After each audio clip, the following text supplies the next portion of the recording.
Franck Ferrand raconte sur Radio Classique.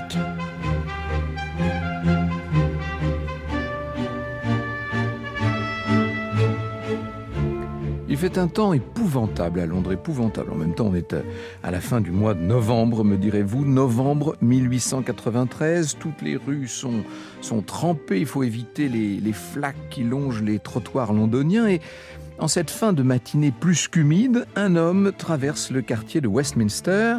Costume noir, chapeau melon noir.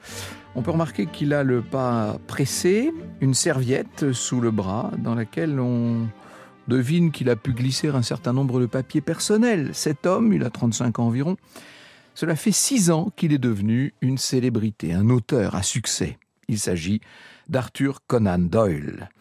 En 1887, il avait fait paraître un roman plutôt discret qui introduisait, comme on dit en Angleterre, la figure de Sherlock Holmes. C'était le début de Sherlock Holmes dans la littérature et l'ouvrage s'appelait « Une étude en rouge ». Conan Doyle était médecin, sauf qu'il faut bien dire que son cabinet n'attirait pas énormément de patients et que, pour tuer le temps, il noircissait des pages. C'est dans ces moments d'ennui qu'est née la figure du célèbre détective. Quelques années plus tard, après 2 romans et une trentaine de nouvelles, la figure de Sherlock Holmes est devenue une véritable icône de l'Angleterre victorienne. Arthur Conan Doyle est toujours aussi discret, mais en attendant, il s'est enrichi. The Strand Magazine, dans lequel paraissent les nouvelles, ce magazine le paie très cher pour qu'il poursuive son œuvre, pour qu'il continue d'inventer les extraordinaires enquêtes de Sherlock Holmes, qui est un petit peu la poule aux œufs d'or, si vous voulez. Dès les premières années, ces aventures ont intéressé un nombre incroyable de lecteurs. Il y a une espèce de groupe de fidèles qui s'est créé. On s'est mis à s'arracher les livres. Les nouvelles du célèbre détective, toujours accompagné du docteur Watson. Vous savez que c'est Watson qui raconte les histoires de Sherlock. Tout ça est devenu un mythe. Les nouvelles ont fait du magazine, du Strand Magazine, le périodique le plus lu en Grande-Bretagne, avec chaque mois près de 350 000 exemplaires imprimés. Et c'est justement dans les bureaux du Strand Magazine que se rend Arthur Conan Doyle. Il vient donner en main propre aux personnes qui vont écrire, qui vont composer le magazine, il vient leur donner sa dernière nouvelle. Habituellement, il laisse cette tâche au personnel du journal qui vient récupérer les manuscrits, mais en cette fin de novembre 93, il a tenu à venir lui-même. Arthur arrive au croisement de Burleigh Street et du Strand, il entre dans l'immeuble. Il demande à être reçu par le directeur. Le directeur, c'est Smith, qui le reçoit évidemment tout de suite, sans le faire attendre. Les 2 hommes se connaissent bien, ils ont eu de nombreuses occasions d'échanger. Inutile de vous dire que pour Smith, Conan Doyle est devenu l'auteur fétiche. Il est reçu comme un prince. Après tout, l'homme qu'il a devant lui, c'est celui qui contribue de façon considérable à faire de son magazine le plus lu d'Angleterre. Arthur dit lui apporter la dernière des nouvelles qu'il sort de sa serviette. Elle pourra apparaître comme convenu dans le prochain numéro du magazine, donc le numéro de décembre 1893. Smith le remercie. Il lui dit qu'il ne fallait pas qu'il se dérange, qu'un employé de la maison aurait très bien pu lui épargner ce trajet par ce temps pluvieux. Sauf que l'auteur lui dit qu'il voulait lui-même apporter sa contribution parce qu'il a l'intention de s'entretenir avec le directeur de l'avenir de leur collaboration. Smith est un petit peu nerveux. Il se redresse sur son fauteuil, il sent un peu battre son pouls d'un seul coup. Il demande à Conan Doyle ce qu'il souhaite. Et Arthur lui indique que c'est non seulement la dernière nouvelle en date, mais ce sera la toute dernière nouvelle de Sherlock Holmes. Là, il l'a là sur son bureau, le directeur, il n'y en aura pas d'autre. Parce que la vérité, c'est que Conan Doyle, dans cette nouvelle, a fait mourir Sherlock Holmes. Smith est assez surpris. « Vous ne pouvez pas faire ça », dit-il à l'écrivain. C'est un choc pour lui, vous imaginez. Les aventures du détective sont tellement attendues. On ne lui parle que de ça. Dès qu'il va dîner en ville, on lui parle toujours de Sherlock Holmes, Sherlock Holmes.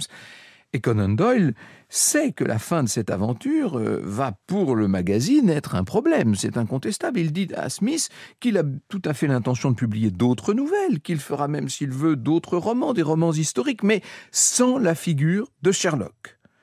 Et sans donner plus d'explications, Conan Doyle se lève, dit au directeur qu'il reviendra dans quelques semaines pour évoquer la suite et il sort. Et Smith est là complètement désemparé à son bureau et il se laisse retomber sur sa chaise. Il n'y a pas à dire, cette mort de Sherlock Holmes, pour lui, c'est une catastrophe. Franck Ferrand sur Radio Classique. Alors, on peut peut-être se demander la raison pour laquelle Arthur Conan Doyle a, de cette manière brutale, mis fin aux aventures de Sherlock Holmes. Le détective n'avait jamais à ce point été célèbre, attendu, il faisait vendre, c'était devenu un phénomène, je vous l'ai dit. Alors, pour comprendre ce qui s'est passé, peut-être entrer un peu plus dans la vie d'Arthur Conan Doyle. La vérité, c'est que l'écrivain n'en peut plus de son héros, qui l'occupe des journées entières et même des nuits entières. Le peu de temps qu'il a de loisirs, c'est pour entendre parler de Sherlock Holmes, qui occulte complètement ce qu'il a pu faire d'autre. Il a pourtant écrit d'autres œuvres. Il le dit à ses amis, « Sherlock Holmes est en train de voler ma vie ». Et alors qu'il est en train d'écrire les dernières pages de cette dernière nouvelle, Conan Doyle écrit à sa mère « Je suis au milieu de la dernière affaire de Holmes, après laquelle ce gentleman disparaît pour ne plus jamais revenir. Son nom seul m'insupporte. » Cette nouvelle, qui s'appelle en français « Le dernier problème », l'auteur a voulu qu'elle soit non seulement la dernière de Sherlock Holmes, mais qu'elle soit celle de sa mort. Et les lecteurs du Strand, évidemment, quand ils attaquent le numéro de décembre, eux n'ont rien vu venir. Je cite François Rivière dans son Arthur Conan Doyle, l'histoire extraordinaire du créateur de Sherlock Holmes. Voici ce qu'écrit François Rivière. Les lecteurs de plus en plus nombreux à mesure que les exploits de Sherlock Holmes les ensorcellent ne se doutent bien sûr pas du sale tour que se prépare à leur jouer cet auteur qu'ils vénèrent. Un épisode après l'autre, les brillants exploits du héros déroulés avec un mélange de confidentialité gourmet et de légitime fierté par le docteur Watson n'ont cessé de faire de plus en plus d'adeptes. Les dernières nouvelles parues dans le magazine ont encore accru aux yeux des plus avides de sensations le pouvoir d'envoûtement d'une fiction qui finira même par apparaître comme la relation de la véritable existence des locataires du 221 bis Baker Street. Dès les premières lignes de la nouvelle fournie par Conan Doyle, le ton est donné. Voici ce que le docteur Watson écrit dans son récit. C'est donc le récit de la dernière aventure. C'est avec tristesse que je prends ma plume afin d'évoquer une dernière fois les talents prodigieux de mon ami, Monsieur Sherlock Holmes, un être exceptionnel. Ce qui va suivre ne va pas du tout être du goût des fidèles du grand détective. Vous écoutez Radio Classique. Lorsque le public découvre dans les pages du Strand Magazine que Sherlock Holmes est mort, inutile de vous dire que dans beaucoup de foyers anglais, c'est un véritable séisme. Le siège du magazine est immédiatement submergé de lettres de protestation. On s'offusque qu'un auteur puisse se moquer des lecteurs au point de faire mourir comme ça leur héros. Et le directeur Smith ne sait plus quoi faire, il enchaîne les crises de nerfs, il maudit Conan Doyle. Et lorsque ce dernier avait écrit à sa mère qu'il comptait faire mourir le détective pour s'en libérer, voici ce qu'avait répondu sa mère. « Faites comme bon vous semble, mais le public ne le prendra pas de gaieté de cœur. » Et certains racontent qu'Arthur aurait été agressé dans la rue. Il y aurait même des gens qui lui auraient craché au visage pour avoir osé tuer Sherlock Holmes. On l'accuse d'être un assassin. Alors, qu'est-ce qu'il y a dans cette nouvelle ? Il faut peut-être se pencher un peu sur les dernières pages. Le dernier problème, c'est l'histoire d'une fuite. Holmes et Watson, évidemment, quittent l'Angleterre pour fuir le professeur Moriarty, qui est à la tête d'une organisation criminelle mondiale très puissante, auquel le détective britannique, vous savez, essaie de porter des coups qu'il espère fatals. Sherlock et Watson se rendent donc en Suisse, à Meiringen. Le directeur de l'hôtel dans lequel les deux hommes logent va leur conseiller d'admirer les chutes magnifiques de la région, les chutes du Reichenbach. Watson et Holmes se rendent donc aux fameuses chutes, sauf qu'en chemin, un employé de l'hôtel accourt et demande au docteur Watson de faire demi-tour pour porter secours à une femme qui se sent très mal à l'hôtel, ce que fait Watson. Et en parvenant à l'hôtel, Watson s'aperçoit qu'aucune femme ne se sent mal. C'était un leurre. Il comprend que Sherlock Holmes a été laissé seul parce qu'il est en danger. C'est un piège, évidemment, de Moriarty. Il court aux chutes. Watson, il ne trouve personne. Des traces de pas de deux hommes laissent penser qu'il y a eu une bagarre, une dispute, probablement, oui, une rixe au même endroit. Les deux hommes ont disparu dans les chutes du Reichenbach. Et une note de Sherlock Holmes, qui est découverte là sur place, permettra d'arrêter tous les complices de Moriarty, ce qui est une sorte de triomphe, mais de triomphe posthume du détective, qui avait parfaitement mis tout en place, mais qui n'a pas survécu à son enquête. Il est bel et bien mort. Les amateurs de Holmes ne supportent pas cette fin, bien entendu. Ils écrivent au magazine, le directeur se tire les cheveux, il reçoit la seule personne qui trouve la situation tout à fait acceptable, c'est Arthur Conan Doyle lui-même, qui vient lui proposer une nouvelle collaboration.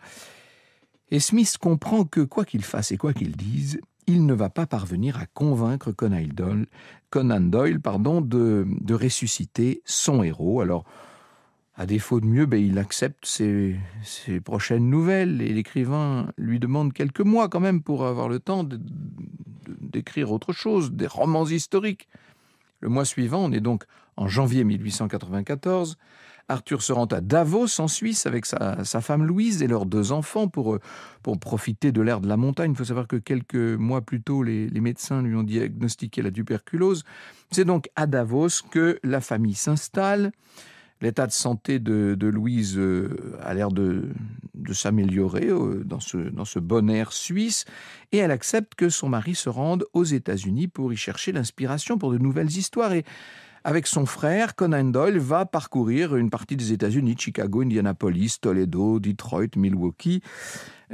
Arthur est irrité quand il se rend compte que même de l'autre côté de l'Atlantique, les lecteurs lui demandent constamment de dédicacer les romans où agit et où se déroulent les exploits du plus célèbre des détectives. Alors il accepte, qu'est-ce que vous voulez qu'il fasse, mais il grince un peu des dents et pendant ses voyages, il écrit des nouvelles historiques qui n'ont pas, évidemment, le même intérêt aux yeux des lecteurs. Il envoie tout ça au Strand, qui publie les nouvelles, tout en disant bien que ces textes sont l'œuvre de l'auteur de Sherlock Holmes. Mais ça ne suffit pas.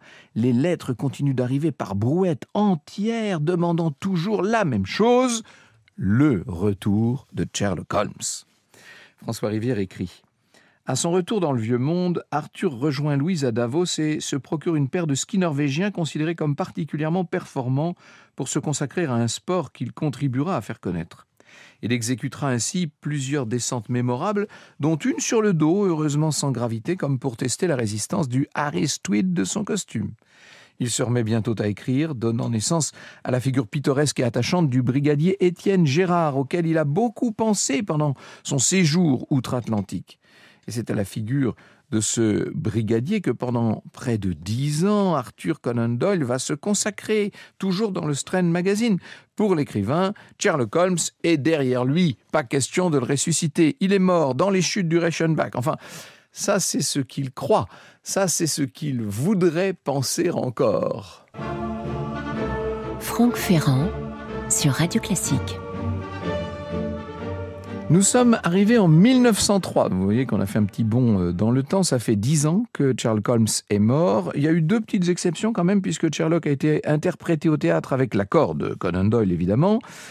qui a dit au metteur en scène « Faites de lui ce que bon vous semble, tuez-le même si vous voulez ». C'est une obsession chez lui. Et la pièce a eu un très grand succès, aussi bien en Grande-Bretagne qu'aux États-Unis d'ailleurs. Deuxième entorse à la décision d'Arthur, l'écriture du Chien des Baskerville, c'était en 1901. Conan Doyle a entendu parler d'une légende du Devon, légende qui raconte l'histoire d'un homme du XVIIe siècle qui avait vendu son âme au diable et signé un pacte avec les chiens de l'enfer. Et c'est un ami d'Arthur qui lui a raconté cette histoire. Il a convaincu l'écrivain d'en faire un roman avec son célèbre détective. Et Conan Doyle a accepté. Sherlock Holmes apparaît assez peu d'ailleurs dans ce roman, puisque c'est le docteur Watson qui a la part belle dans Le Chien des Baskerville. Et puis surtout, ce livre ne s'inscrit pas du tout dans la chronologie des dernières nouvelles. Cette histoire ne fait pas revenir Sherlock. C'est un flashback, si vous voulez. Elle montre un épisode qui aurait pu être oublié de sa vie et de son aventure. Sherlock Holmes est donc bel et bien toujours mort dans les chutes du Reichenbach. Arthur a réalisé pas mal de choses pendant ces 10 ans. Il a énormément voyagé, il a fait du ski, vous l'avez compris, il fait du spiritisme aussi. J'ai eu l'occasion de vous en parler à ce même micro. Il s'est enrôlé dans l'armée comme médecin militaire au moment de la guerre des Boers en Afrique du Sud, où il dirige un hôpital militaire, tâche qu'il honore d'ailleurs d'une façon très courageuse. Il faut imaginer ce que pouvait être la chaleur pendant cette guerre des Boers. C'est à ce moment-là que le roi Édouard VII lui décerne le titre de Sir Arthur.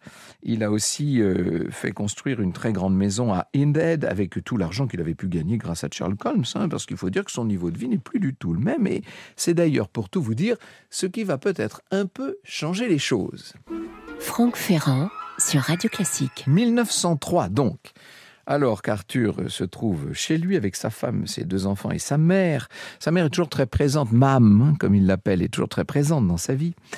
Il reçoit donc un télégramme des États-Unis, télégramme qui vient du magazine Collier's Weekly, avec une proposition tout à fait simple. Le télégramme court, il lui est demandé s'il veut bien reprendre les nouvelles de Sherlock Holmes au sein des pages du magazine, et pour cela, pour 8 nouvelles, on est prêt à lui offrir $30 000, ce qui à l'époque est une somme complètement vertigineuse. C'est probablement plus d'1 million de dollars d'aujourd'hui, même largement. Que répond Arthur Conan Doyle? Oh, le télégramme est également très court. « Very good, ACD », je cite François Rivière. Il va devoir alors renouer avec le fil d'une saga dont Le Chien des Baskerville n'est qu'un épisode se déroulant chronologiquement avant la disparition supposée du héros dans les chutes de Reichenbach. Un gimmick introduit dans la pièce réécrite par William Gillette trouvera son utilité dans l'épisode intitulé « La maison vide » que les lecteurs du Colliers vont découvrir en septembre 1903. Le public britannique patientera encore jusqu'en octobre pour apprendre, at last, comment le détective a pu échapper aux griffes de Moriarty avant de se mettre en chasse de l'associé du Napoléon du crime, un certain Sébastien Moran. Dans cette nouvelle, Holmes expliquera ne pas en fait être tombé dans les fameuses chutes en Suisse avec Moriarty 3 ans plus tôt. Il a pris le dessus dans le combat, alors qu'il était juste au-dessus des chutes, et il a organisé sa propre disparition, sa mort supposée, pour en faire un avantage sur ses ennemis. Entre-temps, il s'est rendu au Tibet, en Perse, puis longuement en France, et il est de retour à Londres pour élucider de nouveau des crimes avec le talent qu'on lui connaît. Voilà comment Arthur Conan Doyle a organisé le retour un peu tiré par les cheveux de son héros. Alors vous me direz que bien des cinéastes par la suite vont se servir du même genre d'artifice. Quand un personnage trop populaire disparaît un peu trop vite, eh bien, il arrive qu'on le fasse ressusciter. C'est le cas aussi dans un certain nombre de séries télé, on pourrait faire la liste. Bref, de son vivant, Arthur Conan Doyle aura écrit 56 nouvelles et 4 romans. Il ne cessera d'écrire qu'en 1927. 1927, c'est 3 ans avant sa mort. Il est mort à l'âge de 71 ans en 1930, Arthur Conan Doyle. Sir Arthur, devrais-je dire. Vous savez que aujourd'hui encore, Sherlock Holmes est le personnage le plus représenté au monde, que ce soit dans les films, dans les séries. Il doit y avoir en ce moment au moins 4 séries autour du personnage de Sherlock Holmes, dans les bandes dessinées bien sûr et dans toutes sortes de jeux et notamment de jeux vidéo. Conan Doyle aura essayé de se débarrasser du personnage, mais on ne se débarrasse pas aussi facilement du plus grand détective de tous les temps. Ce personnage, disait-il, était en train de lui bouffer sa vie. Eh bien, il a même d'une certaine façon dévoré sa postérité. Vous écoutez Radio Classique.